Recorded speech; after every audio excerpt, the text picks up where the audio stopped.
All right, so the picture you're looking at on the screen right now is of a big church roof, the sanctuary section, and from the ground it doesn't look bad. You don't see any obvious damage, maybe some anomaly, something, but what you don't see is the big damage that's occurring on this roof that could easily lead to some roof leaks. So let's jump up on the roof and whoop, with the power of editing software, here we are.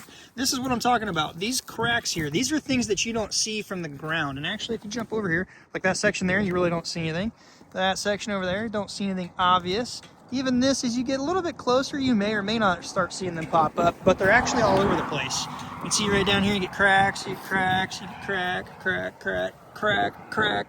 They're all over. If you just look, there's more right down here. My finger, if you can see those, there's some right down here. Let me zoom in on. Just point being, I want to show you that they're all over the place. See how this crack's happening right there? So we're going to talk about those real quick. And again, the point of the video here, there's a lot that you may not see that actually could lead to some big issues. So we're here because there's some issues going on in the sanctuary at the top ridge right here.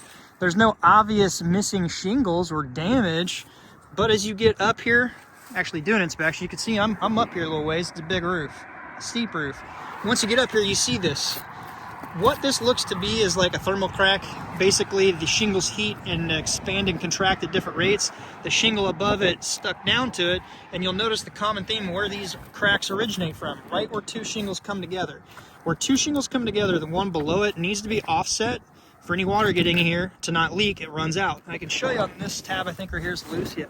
Right here's the old Sure Nail plastic strip. That's an old shingle. That's not had that on the market for quite some time. So they are old, yes, but any water gets in where this seam is, where two shingles come together, it's going to run out because that's a solid shingle underneath it right there. Why does that matter? If you have a crack here and it goes up past about 1.25 inches, 1.25 inches above this right here, this shingle headlap protects these. And it goes up 1.25 inches or so past that. Some manufacturers may be different. So if that crack happens and goes higher, right under this part of the crack is the actual decking. Or in this case should be black paper, felt, synthetic if it were newer, whatever the case. And that is the sole defense, the last defense, keeping this dry. So they are noticing some spots up on the ridge up here, and the only thing I can see is these cracks. When I got here, the roof didn't look bad, but when you get up on the roof, that's when you start seeing these cracks all over the place. And if left unaddressed, these are going to continue to get worse all over the place and potentially drip in. I wish this was loose and I could show you right here, but it's not. Just trust me, this shingle here, it only goes up about that high. This is the area where water will come in. That area right here, from here up, pretty much any of those past that 1.25 inch mark is where that's going to pose a problem. Because this crack continues here, the seam, all the way up past that. So the shingle blow is protecting it to that point. From here above is a penetration now where water can get in, cause a problem.